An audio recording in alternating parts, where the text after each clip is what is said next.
Hello everyone, easy step classes में मैं भागीरथ सिंह आपका स्वागत करता हूं। सी लैंग्वेज में कई बार प्रोग्राम को इनपुट देने के तरीके में थोड़ी सी गलती होने पर हमें डिज़ायर्ड आउटपुट नहीं मिलता है और हमें उस गलती का मालूम भी नहीं चलता। और कई बार हमें फील्ड विड्थ और मैचिंग कैरेक्टर के साथ इनपुट लेने की भी ज़रूरत पड़ती है। आज के लेक्चर में हम प्रिंटफ के काउंटर पार्ट यानी स्कैनफ फंक्शन के बारे में डिटेल में एग्जाम्पल के साथ समझेंगे कि किस तरह से हम स्कैनफ फंक्शन में फील्ड विड्थ और मैचिंग कैरेक्टर को काम में ले सकते हैं और वो कौन कौन सी गलतियां हैं अक्सर हो जाया करती है। तो आइए स्टार्ट करते हैं। पहले स्कैनफ फंक्शन की बेसिक जानकारी ले लेते हैं। प्रोग्राम के एग्जीक्यूशन टाइम पर कीबोर्ड से वैल्यू रिसीव करने के लिए स्कैनफ फंक्शन को काम में लेते हैं। ये फंक्शन कीबोर्ड से एंटर किए हुए डेटा को दिए गए फॉर्मेट में रीड करता है, इसलिए इसे स्कैन फॉर्मेटेड फंक्शन भी कहते हैं। मान लेते हैं यूजर ने कीबोर्ड से इस फॉर्मेट में अरेंज करके वैल्यू इनपुट की है, जिसमें पहली वैल्यू एक कैरेक्टर है, दूसरी वैल्यू इंटीजर है और तीसरी वैल्यू डेसिमल पॉइंट का नंबर है। इन वैल्यूज को इसी प्रॉपर फॉर्मेट में रीड करने के लिए पहला वेरिएबल कैरेक्टर डेटा टाइप का होना चाहिए, दूसरा इंटीजर टाइप का और तीसरा फ्लोट टाइप का वेरिएबल होना चाहिए। इन वैल्यूज को इस फॉर्मेट में हम स्कैनफ फंक्शन की हेल्प से रीड करते हैं। अब पहले स्कैनफ फंक्शन का सिंटैक्स देख लेते हैं। स्कैनफ फंक्शन स्मॉल लेटर्स में लिखा जाता है और प्रिंटफ की तरह पैरेंथेसिस में इसके दो पार्ट होते हैं, फॉर्मेट स्ट्रिंग और लिस्ट ऑफ वेरिएबल्स। लेकिन स्कैनफ फंक्शन में सिर्फ वेरिएबल का नाम नहीं होता, बल्कि वेरिएबल के नाम के साथ साथ उसका एड्रेस भी बताना होता है। और वेरिएबल का एड्रेस बताने के लिए हम एक सिंबल एम्परसेंड को काम में लेते हैं। इसे वेरिएबल के नाम से पहले लिखना जरूरी होता है। इस एम्परसेंड को हम एड्रेस ऑफ ऑपरेटर भी कहते हैं। ये एम्परसेंड या एड्रेस ऑफ ऑपरेटर यूजर द्वारा इनपुट की गई वैल्यू को उस वेरिएबल की मेमोरी लोकेशन में स्टोर कर देता है। फॉर्मेट स्ट्रिंग में वेरिएबल्स के डेटा टाइप का फॉर्मेट स्पेसिफायर लिखना जरूरी होता है कि किस फॉर्मेट में हमें वैल्यू रीड करनी है। फॉर्मेट स्पेसिफायर्स के बारे में मैं डेटा टाइप लेक्चर में पहले ही बता चुका हूँ। इसके अलावा फॉर्मेट स्ट्रिंग में हम चाहें तो फील्ड विड्थ भी दे सकते हैं कि कितने डिजिट तक हमें वैल्यू रीड करनी है। और यूजर से किसी पर्टिकुलर फॉर्मेट में वैल्यू इनपुट कराने के लिए हम किसी मैचिंग कैरेक्टर को भी काम में ले सकते हैं। इन सारे ऑप्शन को हम एक एक करके प्रैक्टिकल की हेल्प से समझेंगे। इसके अलावा कुछ कंपाइलर्स मेटा कैरेक्टर को भी सपोर्ट करते हैं, जिन्हें हम काम में ले सकते हैं। प्रिंटफ फंक्शन की तरह स्कैनफ फंक्शन भी इंटीजर टाइप की वैल्यू रिटर्न करता है कि इसने कितने डेटा आइटम्स की वैल्यू सक्सेसफुली रीड की है। स्कैनफ फंक्शन के फॉर्मेट स्ट्रिंग में एस्केप सीक्वेंस को नहीं लिया जाता है। रन टाइम पर जब यूजर को दो या ज़्यादा वैल्यूज इनपुट करनी हो तो उन वैल्यूज को सेपरेट करने के लिए उनके बीच में स्पेस, टैब या न्यू लाइन यानी एंटर की देना जरूरी होता है। आगे बढ़ने से पहले स्कैनफ फंक्शन को एक सिंपल एग्जांपल से समझ लेते हैं। आउटपुट स्क्रीन के लिए हम इस ब्लैक स्क्रीन को काम में लेंगे। प्रोग्राम के लिए हम मेन फंक्शन का एक ब्लॉक बना लेते हैं। इस मेन फंक्शन से हमें कोई वैल्यू रिटर्न नहीं करनी है, इसलिए मेन से पहले हमने वॉइड डेटा टाइप लिखा है, जिसका मतलब है नथिंग। ये मेन फंक्शन सी द्वारा डिक्लेयर किया गया है और इसको डिफाइन यूजर करते हैं, इसलिए मेन फंक्शन को डिक्लेयर्ड बाय सी और डिफाइंड बाय यूजर कहा जाता है। यानी यूजर या प्रोग्रामर अपने प्रोग्राम के कोड को मेन फंक्शन के इस ब्लॉक के अंदर लिखता है। सबसे पहले हमने एक कैरेक्टर टाइप का वेरिएबल डिक्लेयर किया ch, यानी प्रोग्राम के एग्जीक्यूट होते ही एक मेमोरी लोकेशन बुक हो जाएगी और उस लोकेशन को नाम दिया जाएगा ch। मान लेते हैं इस मेमोरी लोकेशन का नंबर है 1001। इसी तरह से जब हम इंटीजर टाइप का वेरिएबल num डिक्लेयर करेंगे तो इसे भी एक मेमोरी अलॉट होगी और फ्लोट टाइप के AMT वेरिएबल को भी मेमोरी मिल जाएगी। अब हम प्रिंटफ फंक्शन के थ्रू यूजर को स्क्रीन पर एक मैसेज दे रहे हैं, तो ये आउटपुट स्क्रीन पर प्रिंट हो जाएगा कि enter character integer and float value, और \n की वजह से कर्सर नेक्स्ट लाइन पर आ जाएगा। अब स्कैनफ फंक्शन का काम स्टार्ट होगा। और ये फंक्शन यूजर द्वारा वैल्यूज एंटर करने का वेट करेगा। मान लेते हैं यूजर ने पहले एक कैरेक्टर इनपुट किया b, फिर टैब स्पेस के बाद दूसरी वैल्यू दी 101 और फिर एंटर की प्रेस करने के बाद तीसरी फ्लोट वैल्यू दी 92.3421। हम इन तीनों वैल्यू को सिर्फ स्पेस या एंटर की प्रेस करके भी इनपुट कर सकते हैं। ये इनपुट वैल्यूज एक टेम्परेरी स्टोरेज एरिया में रहती है जिसे हम बफर कहते हैं। हमने स्कैनफ फंक्शन में बताया है कि पहली वैल्यू को वेरिएबल ch के एड्रेस में, दूसरी वैल्यू को num और तीसरी वैल्यू को वेरिएबल amt के एड्रेस में स्टोर करना है। इसलिए स्कैनफ फंक्शन बफर में से पहली वैल्यू यानी कैरेक्टर b को लेगा और इसे ch के एड्रेस में स्टोर कर देगा। इसी तरह से दूसरी वैल्यू को num के एड्रेस में और थर्ड वैल्यू को अमाउंट के एड्रेस में स्टोर कर देगा। और अब बफर पूरा खाली हो चुका है, यानी अब बफर में कुछ भी नहीं है।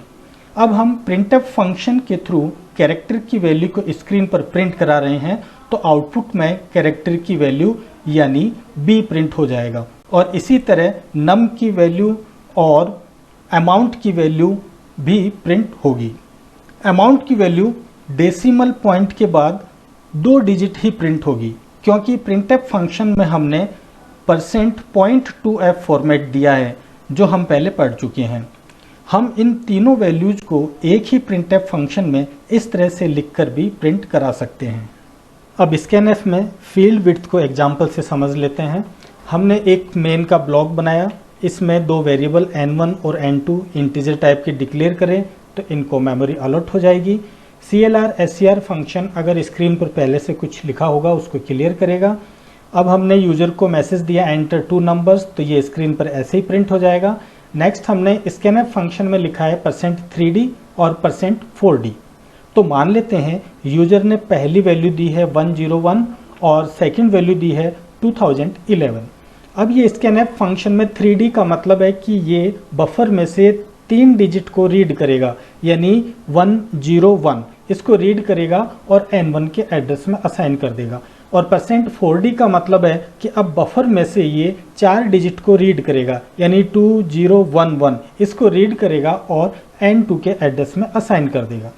अब हम इन वैल्यूज़ को प्रिंट करा रहे हैं, तो n1 इक्वल्स टू 101 और \t की वजह से एक टैब का स्पेस आएगा और उसके बाद n2 की वैल्यू प्रिंट हो जाएगी 2011।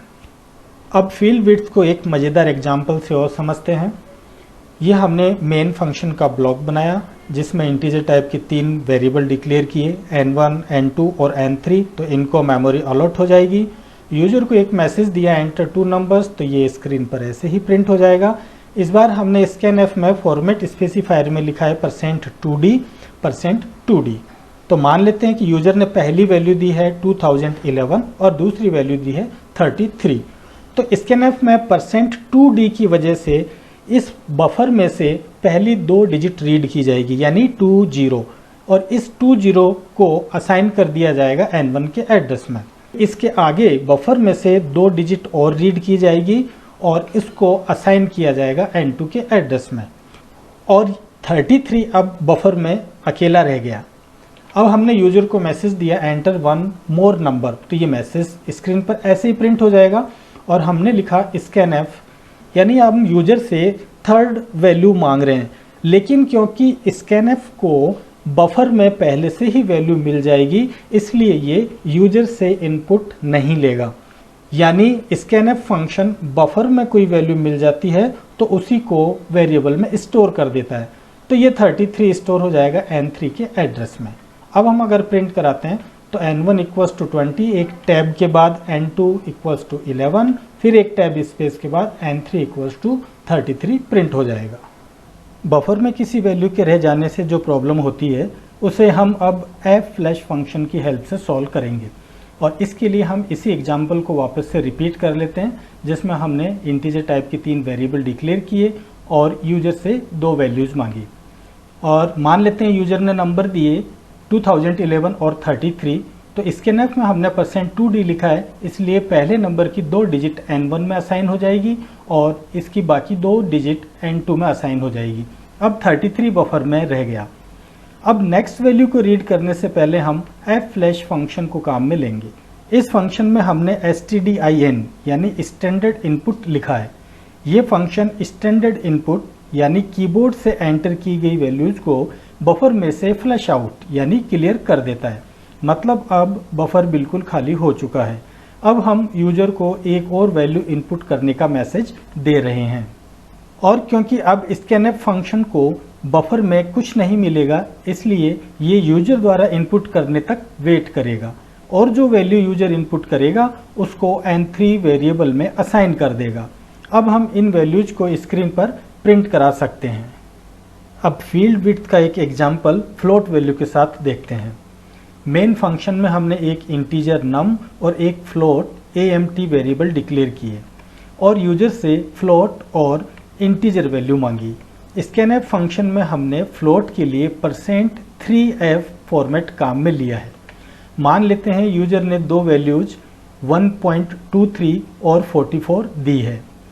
स्कैनफ फंक्शन %3f की वजह से बफर में से पहली 3 डिजिट यानी 1 पॉइंट और 2 रीड करेगा और इसे वेरिएबल amt के एड्रेस में स्टोर कर देगा और बफर में बचे इस नंबर का बाकी पार्ट यानी 3 नंबर वेरिएबल में स्टोर हो जाएगा और 44 नंबर बफर में ही रह जाएगा। अब printf के थ्रू इस फॉर्मेट में हम वैल्यूज को स्क्रीन पर प्रिंट करा सकते हैं। किसी सिचुएशन में अगर हम यूजर द्वारा दी गई किसी पर्टिकुलर वैल्यू को स्किप करना चाहते हैं यानी वेरिएबल में स्टोर नहीं करना चाहते हैं, तो हम फील्ड विड्थ में स्टार सिंबल को काम में ले सकते हैं।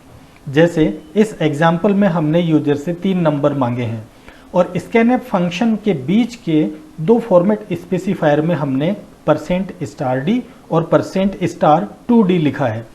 मान लेते हैं यूजर ने वैल्यूज दी है 1 2 3 4 5 6 और 7 8 9।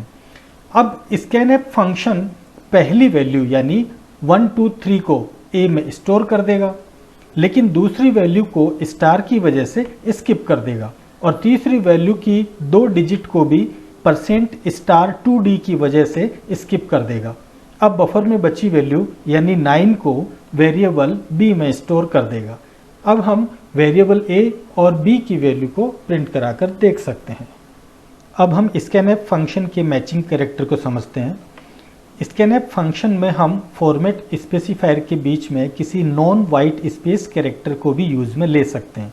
बस शर्त यह है कि यूजर को उस कैरेक्टर की लोकेशन पर यानी दो डेटा वैल्यूज के बीच में उसी नॉन वाइट स्पेस कैरेक्टर को भी टाइप करना होता है।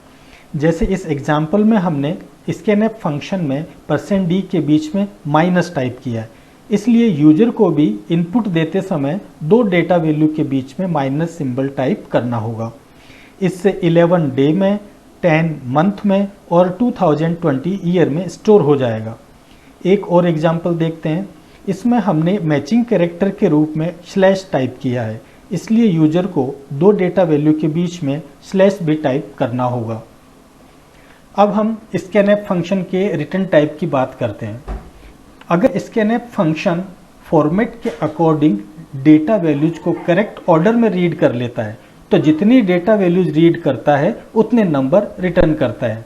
जैसे इस एग्जाम्पल में अगर स्कैनफ फंक्शन एक फ्लोट, एक इंटीजर और एक कैरेक्टर वैल्यू सक्सेसफुली रीड कर लेता है, तो ये 3 रिटर्न करेगा जो हम काउंट नाम के वेरिएबल में स्टोर कर रहे हैं। अब हम काउंट की वैल्यू को प्रिंट कराएंगे तो ये स्क्रीन पर 3 प्रिंट करेगा। अब स्कैनफ फंक्शन के बारे में थोड़ी और जानकारी ले लेते हैं। अगर हम स्कैनफ फंक्शन से किसी कैरेक्टर वैल्यू को रीड करना चाहते हैं और कैरेक्टर फॉर्मेट स्पेसिफायर यानी %c से पहले कोई दूसरा फॉर्मेट स्पेसिफायर भी लिखा हो, तो हमें %c से पहले एक स्पेस देना जरूरी होता है। ये स्पेस यूजर द्वारा दी गई डेटा वैल्यू के बीच के स्पेस को स्किप करता है।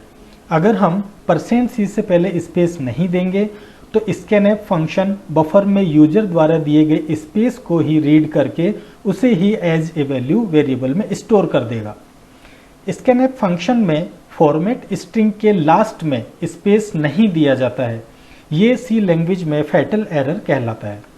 अगर हम स्कैनफ फंक्शन में %d फॉर्मेट स्पेसिफायर काम में ले रहे हैं और यूजर इंटीजर की जगह कोई फ्लोटिंग पॉइंट नंबर एंटर करता है, तो स्कैनफ फंक्शन पॉइंट से पहले वाली डिजिट को ही रीड करता है।